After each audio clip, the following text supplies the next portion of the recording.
Good morning everyone, রাজন্যাস লাইফস্টাইলে তোমাদের সবাইকে ওয়েলকাম আর অনেক অনেক ভালোবাসা জানিয়ে আজকের ব্লগটি শুরু করছি। তোমরা যেখান থেকেই আমার ভিডিওটি দেখছো, বড়দেরকে আমার প্রণাম আর ছোটদেরকে আমার অনেক অনেক ভালোবাসা। তোমাদের যাদের আমার ভিডিওটি ভালো লাগবে তোমরা প্লিজ চ্যানেলটা সাবস্ক্রাইব করে অবশ্যই পাশে থেকো আর সাথে থেকো। তাহলে চলো আজকের ব্লগটি শুরু করা যাক। তোমরা যারা ভিডিওটি দেখছো তোমরা কিন্তু কেউ স্কিপ করে দেখবে না, অবশ্যই দেখলে পুরো ভিডিওটি দেখবে আর অবশ্যই লাস্ট পর্যন্ত সাথে থাকবে। আর এদিকে দেখো আমি কিন্তু ভাত বসিয়ে দিয়েছি আর আমার ভাত কিন্তু হয়ে এসেছে। ওইদিকে মার গালতে দিয়েছি আর এখন আমি রান্না বসিয়ে দিচ্ছি। আমাদের মেয়েদের জীবনের কিন্তু কোনো পরিবর্তন আসে না, ওই জীবন কিন্তু একঘেয়া মতেই কাটে। রোজ সকালে ওঠো, ফ্রেশ হও, তারপরে সংসারের কাজকর্মে লেগে পড়ো। ঠিক তেমনই কিন্তু আজকেও আমি রোজ সকালে উঠেছি, সকালে উঠে ফ্রেশ হয়েছি, তারপরে কিন্তু এখন রান্নার কাজে মানে সংসারের কাজে লেগে পড়েছি। তো ওইদিকে কিন্তু এখন মেয়ে ঘুম থেকে উঠে পড়েছে আর এইদিকে আমি রোজ রান্না করি রান্নাঘরে এসে, আর মেয়ে কিন্তু এরকম ওরও রান্নাঘরে এসে বাসনপত্র নিয়ে খেলা করে।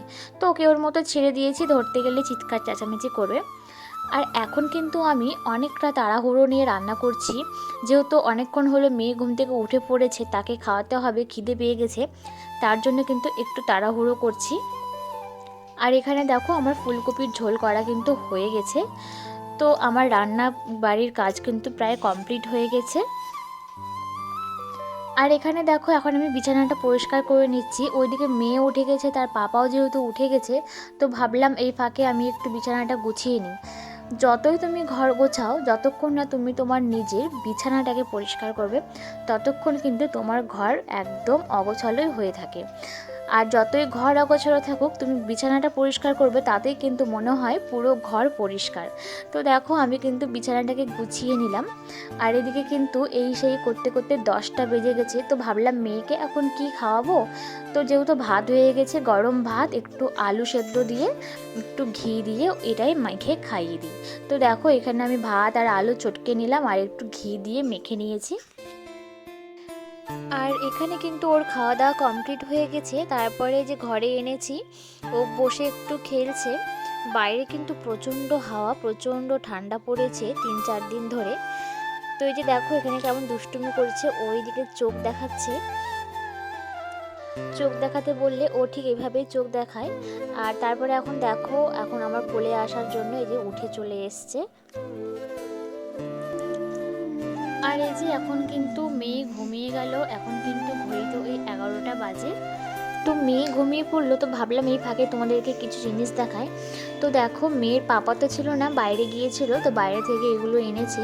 কি কিউট না দেখতে এই আয়নাগুলো, কোথাও ক্যারি করার জন্য কিন্তু খুব সুন্দর। মানে কোথাও যাচ্ছি তখন কিন্তু এই ছোট ছোট আয়নাগুলো ক্যারি করা যাবে, খুব কিউট লাগছে আমার দেখতে। তো এগুলো দুটো এনেছে আমার দুই ভাগ্নির জন্য, আমার তো ভীষণ পছন্দ হয়েছে। তো তারপরে যে দেখো আরও কিছু এনেছে, তো সেগুলো একটু একটু করে দেখাই তোমাদেরকে।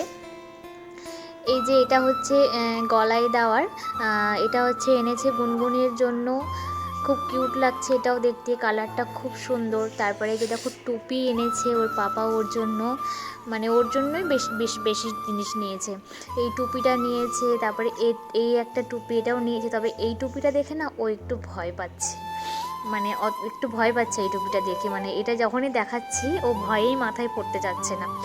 তো তারপরে দেখো এই যে এই চাদরগুলো এনেছে, এই চাদরগুলো ও যেখানে ঘুরতে গিয়েছিল সেখানকার চাদর আর কি। এগুলো এগুলো দুটো এনেছে, একটা হচ্ছে আমার মায়ের জন্য আর একটা মানে আমার শাশুড়ি মায়ের জন্য, দুই মায়ের জন্য দুটো এনেছে। তো সব কিছুই কিন্তু খুব সুন্দর হয়েছে। আর আমার সব থেকে বেশি পছন্দ হয়েছে এই দুটো কিউট কিউট দুটো আয়না, এই দুটো জিনিস আমার সব থেকে বেশি পছন্দ হয়েছে, খুব ভালো লাগছে। আর এই যে যে গোপী ড্রেসটা দেখছো এটা কিন্তু গুনগুনের জন্য। তার ঠাম্মি ঠাকুরদা পিপি তার দুই দিদি সবাই মিলে গিয়েছিল মায়াপুর, সেখান থেকে এনেছে গুনগুনের জন্য এই গোপী ড্রেস, হেয়ার ব্যান্ড। তারপরে এই গোপী ড্রেসটা কিন্তু আমার জন্য, আমার তো ভীষণ পছন্দ হয়েছে, খুব পছন্দ হয়েছে ড্রেসটা। আমারও যাওয়ার কথা ছিল কিন্তু আমার আমার ছোট বাচ্চার কারণে আমি যাব না জন্য রাজি হইনি, তাছাড়া আমাকে নিয়েই যাবে আমার শ্বশুরমশাই শাশুড়ি মা। আমি বললাম আমার এখন ছোট বাচ্চা, খুব ঝামেলা হবে, আমি এখন যাব না, একটু বড় হোক তারপর। তো আমি যাইনি, তারা গিয়েছিল, ঘুরে আসলো। আর এই যে দেখো এখন একটু গুনগুনকে পরিয়ে দিয়েছি, ও তো কিছুতেই মাথায় রাখে না, মানে সাথে সাথে খুলে দেয়, খুলে নিয়ে ও হাতে নিয়ে রাখে। তারপরে এই দেখো এই করতালগুলো এনেছে গুনগুনের জন্য, আর এটা হচ্ছে আমার 3 গোপাল সোনাদের জন্য 3টে জামা। তো আমাদের বাড়িতে কিন্তু 3টা গোপাল সোনা আছে, আর তাদের জন্য 3টে ড্রেস, খুব সুন্দর হয়েছে। তো যাই হোক, তারপরে এখন দেখো আমি কিন্তু স্নান করে চলে আসলাম, মেয়েকে ঘুম পাড়িয়েছিলাম, ঘুমিয়েছিল, আমি স্নান করে আসলাম এখন। আর পুজো কিন্তু আমি দিব না, কারণ পুজো হচ্ছে শাশুড়ি মা দিয়ে অফিসে চলে যায়, যেহেতু বাচ্চা আছে আমার, আমি ওকে নিয়ে দিতে পারি না। আর পুজো দিতে অনেক সময় লাগে আমাদের উপরে ঠাকুর ঘর, নিচে ঠাকুর ঘর, উপরে পুজো দিয়ে আবার নিচে গিয়ে আবার পুজো দিতে হয়, তো তার জন্য পারি না, তো শাশুড়ি মা দিয়ে দেয়। তো আমি তো স্নান করে নিয়েছি, আর মেয়েও ঘুম থেকে উঠে পড়েছে। তো এখন হচ্ছে মেয়েকে খাওয়াতে হবে, তো মেয়ে খাওয়ার এখন রেডি করব। আর মেয়ে যে কোথায় কোথায় ঘুরে বেড়াচ্ছে। মাম্মা, কোথায় তুমি? এসো এসো, ঘরে এসো। এই দেখো দুষ্টু বুড়িটাকে দেখো, দেখেছো কি করছো তুমি? ঘুরু ঘুরু, ও শোনা আমার ঘুরু ঘুরু, পাগলি তোমার পাগলি।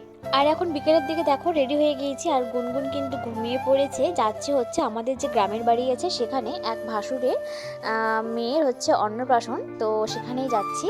তো তারপর কিন্তু আর কোনো ভিডিও করা পসিবল হয়নি ওখানে গিয়ে।